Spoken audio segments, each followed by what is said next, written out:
Hello बच्चों, मैं साकेत कुमार आज पहली बार अपने यूट्यूब चैनल फिजिक्स केयर के माध्यम से आप लोगों के बीच उपस्थित हूँ।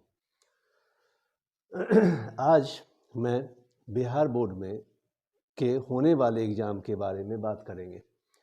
सबसे पहले हम बात करते हैं सिलेबस के बारे में। पूरे 10 यूनिट आपको पढ़ने हैं। टोटल नंबर ऑफ़ यूनिट्स 10 और इसमें चैप्टर होंगे 15। पहला यूनिट है इलेक्ट्रोस्टैटिक्स, जिसमें 2 चैप्टर हैं। पहला electrostatic charge and electric potential and capacitance, ये टोटल 8 मार्क्स के हैं। दूसरा यूनिट है करंट इलेक्ट्रिसिटी, तीसरा यूनिट चैप्टर जिसमें कि 7 नंबर के हैं, वो क्वेश्चन पूछे जाएंगे। तीसरा unit magnetic effect of current and magnetism, इसमें 2 चैप्टर इन्वॉल्व हैं, चैप्टर 4 एंड चैप्टर 5, ये दोनों मिलाकर कुल हैं 8 मार्क्स के।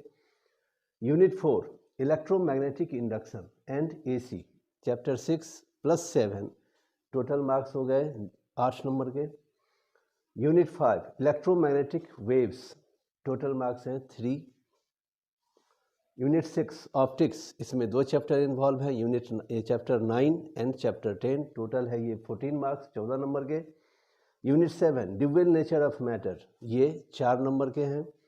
Unit 8 atoms and nuclei, chapter 12 and 13, total marks हो गए 6। Unit 9 semiconductor device, chapter 14, total marks हो गए 7। एंड लास्ट यूनिट है यूनिट 10 कम्युनिकेशन सिस्टम, 5। इस तरह से टोटल मार्क्स आपके हो गए 70। आपको 70 मार्क्स का एग्जाम देना है। अब हम लोग इसको नोट कर सकते हैं आप।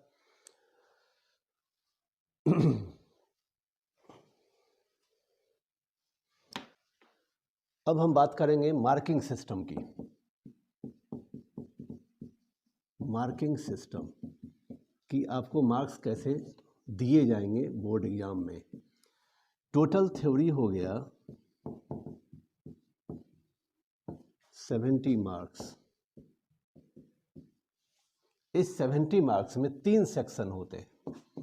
सेक्शन ए ऑब्जेक्टिव,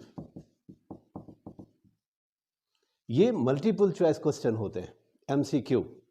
इसमें आपको न्यू पैटर्न के हिसाब से टोटल नंबर ऑफ क्वेश्चंस होंगे 70।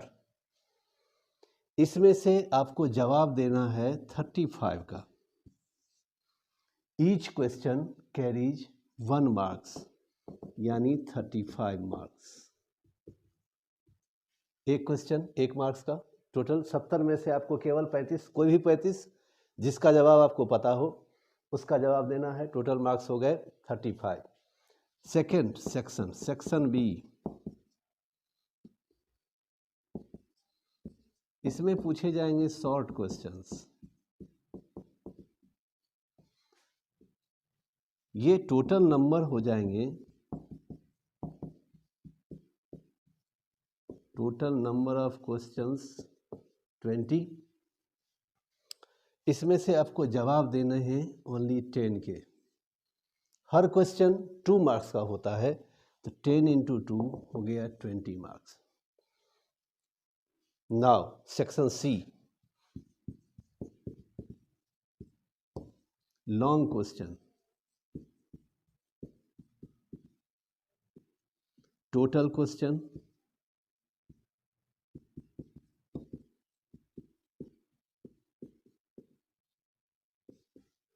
6, जवाब देने हैं 3 के। ईच क्वेश्चन 5 मार्क्स का, टोटल मार्क्स हो गया 15। अब देखिए 35 + 20, 55 + 15, 70, टोटल मार्क्स हो गए 70। तो ये 3 सेक्शन के क्वेश्चन हैं, section A, section B, section C. Section A, अब हम लोग ये आप नोट कर सकते हैं।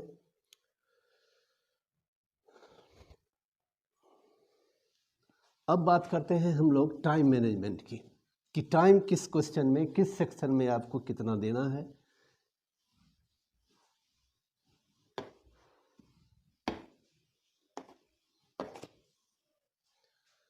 टाइम मैनेजमेंट,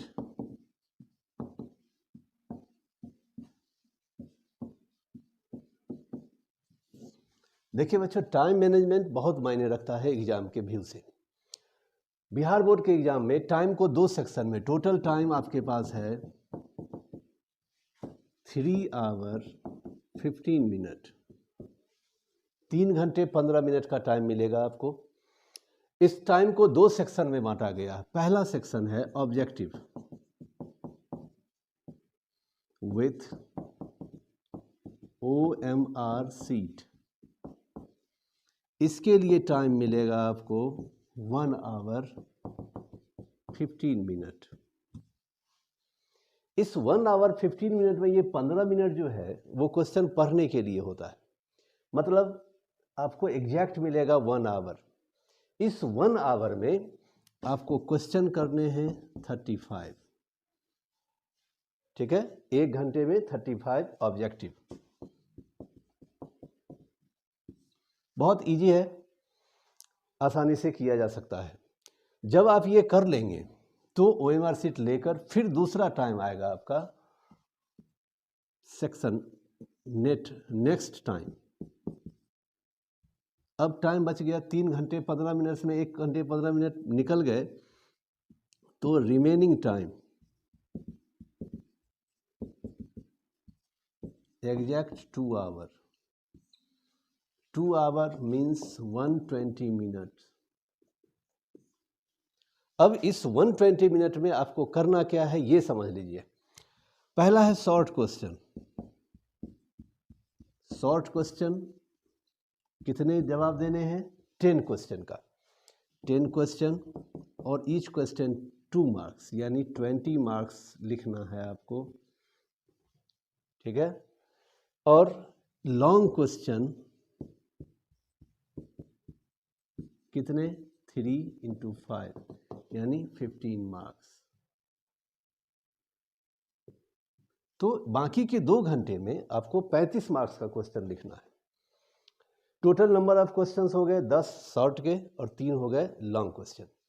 अब हम यहाँ टाइम मैनेज करेंगे। क्या होता है कि आपको आता बहुत कुछ है, सब कुछ आता है, लेकिन अगर टाइम मैनेज नहीं होता है, मान लिया कि आपको 70 में 70 मार्क्स का पूरा आंसर पता है, लेकिन अगर टाइम मैनेज नहीं होता है, एक भी लॉन्ग छूट गया, नहीं लिख पाए, 5 मार्क्स वैसे ही माइनस हो गया।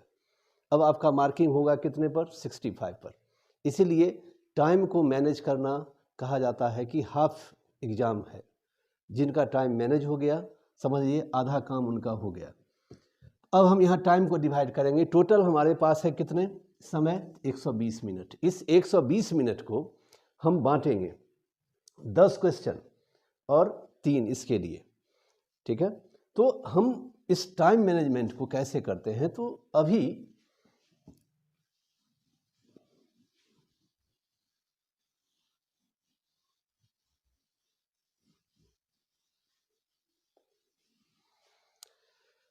हम सबसे पहले बात करते हैं लॉन्ग के लिए।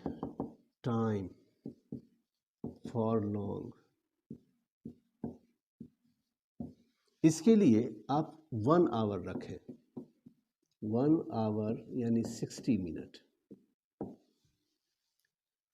यानी 1 घंटे में 3 क्वेश्चन, यानी 20 मिनट पर क्वेश्चन, यानी 20 मिनट में एक क्वेश्चन, लॉन्ग क्वेश्चन अच्छे से लिखा जाना चाहिए। अच्छे से लिखने का मतलब है कि आपका राइटिंग सही होना चाहिए, डायग्राम प्रॉपर वे में बनना चाहिए, ठीक है। ये काम आपको पर क्वेश्चन कितना में करना है? तो 20 मिनट में, ठीक है।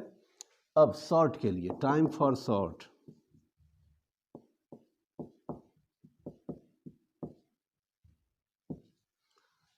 यहां भी आपके पास 60 मिनट है, लेकिन क्वेश्चन हो गए कितने? 10। तो यहां हम 4 मिनट पर क्वेश्चन, यहाँ देखिए 20 मिनट पर क्वेश्चन में 60 मिनट ये निकल गया, आपको एग्जैक्ट 60 मिनट लग गए। यहाँ 4 मिनट, तो 4 मिनट इंटू 10, टोटल हो गया 40 मिनट। आपके पास टोटल टाइम कितना था? 1 आवर 20 मिनट, यानी टोटल टाइम था 120 मिनट।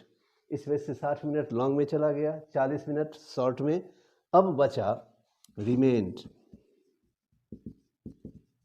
Remaining time 20 minute. ये 20 मिनट का क्या करेंगे?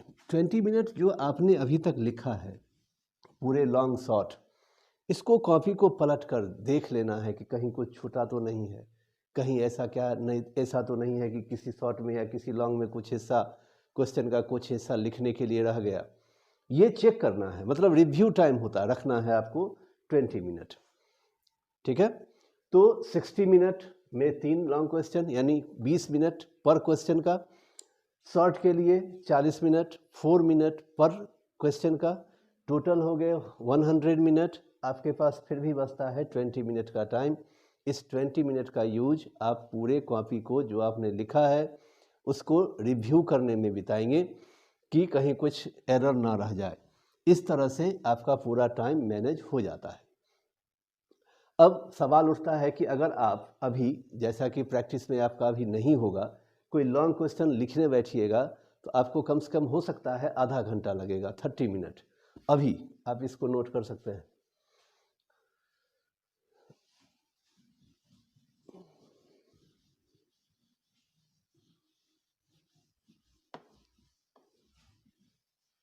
अब हम लोग देखेंगे कि अभी इस टाइम को हम 20 मिनट पर कैसे लाएं।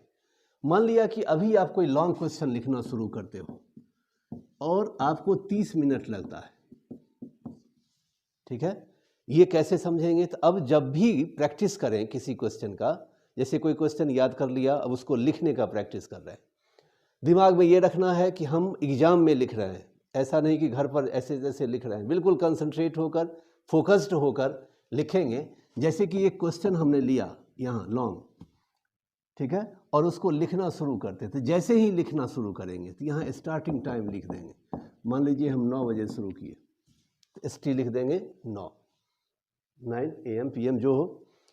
अब पूरा क्वेश्चन आप इत्मीनान से लिखेंगे, कोई धड़फड़ी नहीं, कोई जल्दबाजी नहीं, हैंडराइटिंग साफ होना चाहिए, डायग्राम बिल्कुल अच्छा से क्लियर पेंसिल से बना होना चाहिए, वेल लेवल्ड होना चाहिए, क्योंकि जितने भी लॉन्ग क्वेश्चन होते हैं लगभग सभी में डायग्राम मस्ट होता है, डायग्राम आपको बनाना ही होता है।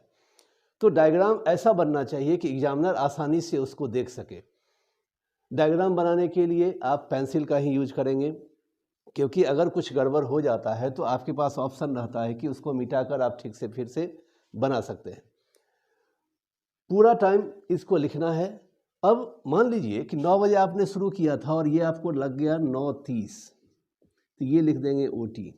एकदम घड़ी के साथ पूरी ईमानदारी से ये काम करना है कि हमने जो स्टार्ट किया वो टाइम लिखेंगे, और जब हमारा टाइम ओवर हो गया, हमने लिख लिया पूरा क्वेश्चन, तब का समय देखेंगे। तो मान लिया फर्स्ट टाइम अगर आप ऐसा करेंगे तो आपको 30 मिनट का टाइम लगेगा। इसको रिपीट करना है 4 बार, 5 बार, 10 बार, वो आपकी एबिलिटी पर डिपेंड करता है। तो एक ऐसा समय आएगा कि आपका एग्जैक्ट टाइम 20 मिनट आ जाएगा। इसके लिए आपको प्रैक्टिस करना होगा अभी से। आप अगर ये सोच रहे हैं कि हम फर्स्ट टाइम एग्ज़ाम में बैठेंगे तो तुरंत पहले ही मतलब अटेम्प्ट में पहले ही दिन हम लॉन्ग क्वेश्चन को 20 मार्क्स में लिख लेंगे, तो ऐसा पॉसिबल नहीं है, क्योंकि घर के माहौल और एग्ज़ाम हॉल के माहौल में बहुत डिफरेंस होता है। अगर आप घर पर 20 मिनट में लिखते हो तो एग्ज़ाम हॉल में आपको 22 मिनट लगेगा ही लगेगा, 20 मिनट में कभी नहीं हो पाएगा, क्योंकि वहाँ डिस्टर्बेंसेस ज़्यादा होते हैं। तो इसके लिए आपको एक क्वेश्चन को कम से कम 5 बार 7 बार प्रैक्टिस करके जाना होगा। ये टाइम मैनेजमेंट है। यही टाइम मैनेजमेंट रूल हम लागू करेंगे शॉर्ट क्वेश्चन को लिखने के लिए भी। Short question generally 2 line 3 line या कुछ क्वेश्चन 10 लाइन के भी होते हैं। जनरली ये 3 या 4 लाइन में लिखा जाता है। ठीक है, तो उसका भी प्रैक्टिस हम इसी तरह करेंगे। एक लॉन्ग क्वेश्चन लिखने में मान लिया कि अभी शुरू में 6 या 7 मिनट लगता है, तो उसको हम प्रैक्टिस करेंगे तो वो 3 या 4 मिनट पर आ जाएगा। एक बात का हमेशा ख्याल रखना है कि कुछ छूटना नहीं चाहिए, जल्दबाजी नहीं होनी चाहिए, और दूसरी बात, आपका राइटिंग बिल्कुल ख़राब नहीं होना चाहिए। राइटिंग बिल्कुल ऐसा होना चाहिए कि एग्जामिनर उसको देखे और तुरंत उसको समझ ले, उसको समझने में आसानी होनी चाहिए। ये हो गया टाइम मैनेजमेंट की बात। अब बात करते हैं हम कि आंसर लिखा कैसे जाए। कोई भी क्वेश्चन हो उसको हम कैसे डील करें, वहाँ लिखें कैसे, लिखने का भी अपना एक तरीका होता है। आपके पास जो कॉपी, मान लीजिए ये पूरा बोर्ड एक कॉपी है, एग्जाम कॉपी, तो आपको इधर भी मार्क्स छोड़ने हैं और इधर भी, दोनों तरफ छोड़ना है, लिखना है ये बीच में, ठीक है। हम जनरली क्या करते हैं कि लिखने की जो आदत होती है, एक ही लाइन में हम स्टेप बाय सारे स्टेप्स को एक ही लाइन में लिखते चले जाते हैं, ये गलत तरीका है। जैसे कि आपको कहा जाए कि प्रूफ गॉसेज लॉ, हम एग्जाम्पल ले रहे हैं, गॉसेज लॉ को प्रूफ करना है, ठीक है।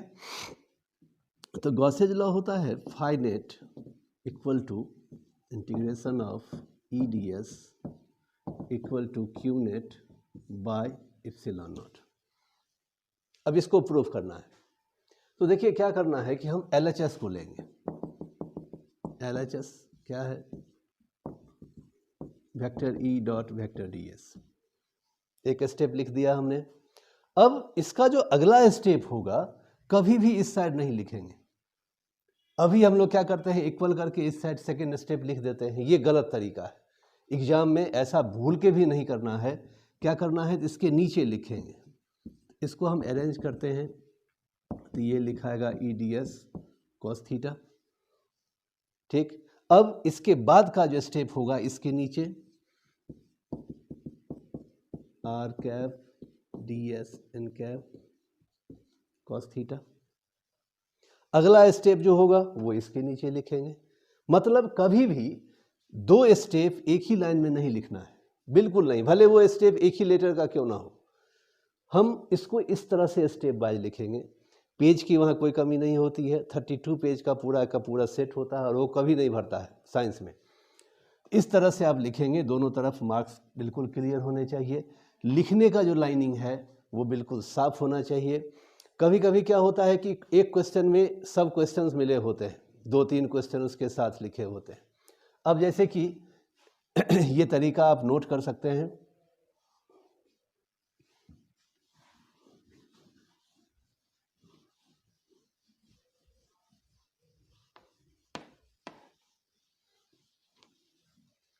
अब जैसे कि आपको एक क्वेश्चन देते हैं, बहुत ज़्यादा बार पूछा गया है,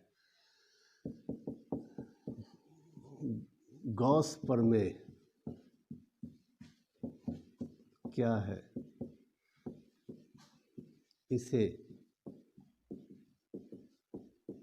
सत्यापित करें।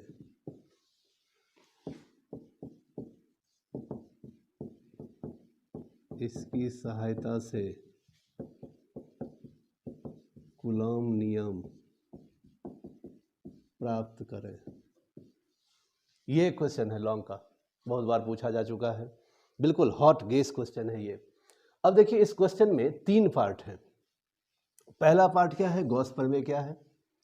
दूसरा पार्ट है इसे सत्यापित करें, और तीसरा पार्ट है इसकी सहायता से कूलॉम नियम प्राप्त करें। क्वेश्चन 3 पार्ट में है, लेकिन आपको मिलेगा इसका टोटल कितना, 5 मार्क्स ही, उससे ज़्यादा नहीं। अब इसको लिखने का तरीका क्या है, जिस स्टेप में क्वेश्चन पूछा गया है आपको जवाब भी उसी स्टेप में देना है। कैसे, आंसर। सबसे पहला पार्ट है गॉस प्रमेय क्या है, तो यहां लिखेंगे गॉस प्रमेय। गॉस प्रमेय लिख दिए। अब यहां से इन्वर्टेड कॉमा शुरू करेंगे। कोई भी लॉ अगर लिखना हो इन्वर्टेड कॉमा के अंदर लिखेंगे, क्योंकि कोई भी लॉ एक इंपॉर्टेंट स्टेटमेंट होता है, और स्टेटमेंट को अगर हम इस तरह से लिखते हैं तो एग्जामिनर को देखने में आसानी होगी, और वो सुविधाजनक दिख जाता है कि हाँ यहाँ से यहाँ तक गॉस का नियम लिखा है स्टूडेंट ने। तो गॉस का नियम इस तरह से लिख दिए, यहाँ उसका स्टेटमेंट खत्म हो गया। That is phi net equal to Q net by epsilon not. इतना लिखकर इसको बॉक्स में घेर देंगे इस तरह से, ठीक है। तो ये क्वेश्चन का पहला पार्ट हो गया, गॉस प्रमेय क्या है। अब इसे सत्यापित करें। अब दूसरा पार्ट शुरू होता है यहां से, सत्यापन। सत्यापन, अब यहां आपको सत्यापन में जो लिखना है लिख दीजिए। इसके बाद तीसरा पार्ट, इसकी सहायता से कूलॉम नियम प्राप्त करें। तो Coulomb's law from Gauss's law, इस तरह से लिखेंगे। फिर यहाँ जिसका जो डिराइवेशन होगा वो करेंगे। मतलब यह है कि क्वेश्चन 3 पार्ट में पूछा गया था, तो हमने आंसर भी इसको 3 पार्ट में दिया। इसको देखने में एग्जामिनर को बहुत सुविधा होगी और वो आपको 5 में 5 मार्क्स देगा, बिल्कुल गारंटी है, इस तरह से लिखा जाए तो। ठीक है, तो आंसर लिखने में 2-3 बातों का ख्याल रखना है आपको कि आप किसी भी क्वेश्चन को इस तरीके से सलीके से सजा कर लिखेंगे। दूसरी बात कि आप स्टेप को क्रॉस ओवर नहीं करेंगे, हर स्टेप एक के बाद एक नीचे की ओर आएगा, ऊपर से नीचे की ओर।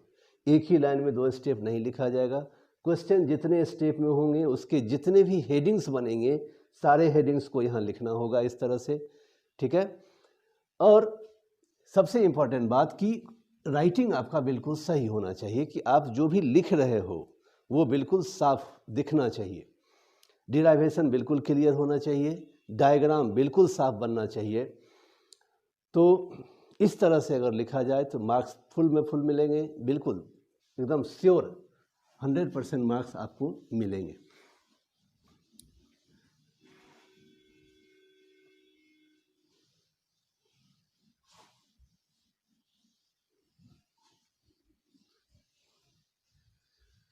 तो ये पूरा सेक्शन आज का जो वीडियो है, लेक्चर है, वो पूरा टाइम मैनेजमेंट पर है।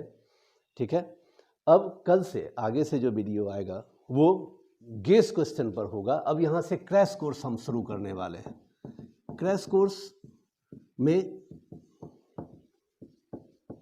हम लोग फुल्ली एग्ज़ाम फोकस्ड तैयारी करेंगे।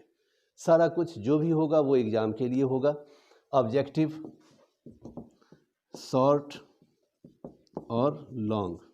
तो ऑब्जेक्टिव के तो बहुत सारे, लगभग 600 क्वेश्चन का एक सेट आपको दे दिया गया है अब मेरे चैनल के माध्यम से। शॉर्ट क्वेश्चन और लॉन्ग क्वेश्चन ये भी दिया जा रहा है, शॉर्ट भी दे दिया गया है और लॉन्ग भी दे दिया जाएगा बहुत जल्द। अब क्या है कि हम इस दोनों को, ऑब्जेक्टिव तो आपको याद करना है, फिर भी जो न्यूमेरिकल बेस्ड ऑब्जेक्टिव है उसको यहाँ हम क्लियर करेंगे, डील करेंगे। मेन रह गया शॉर्ट एंड लॉन्ग, ये टोटल मिलाकर 35 मार्क्स के हैं, जिसका हर लॉन्ग का एक एक वीडियो बनेगा, एक एक लेक्चर आपको दिया जाएगा, बिल्कुल क्लियर यहाँ प्रैक्टिस करवाया जाएगा। और शॉर्ट लगभग 100 क्वेश्चन या मोर देन 100-200 क्वेश्चन, इस सब का आपको आने वाले वीडियोज में सारे का किया जाएगा, एक्सप्लेन करेंगे एक एक करके, बिल्कुल याद करा देना है। और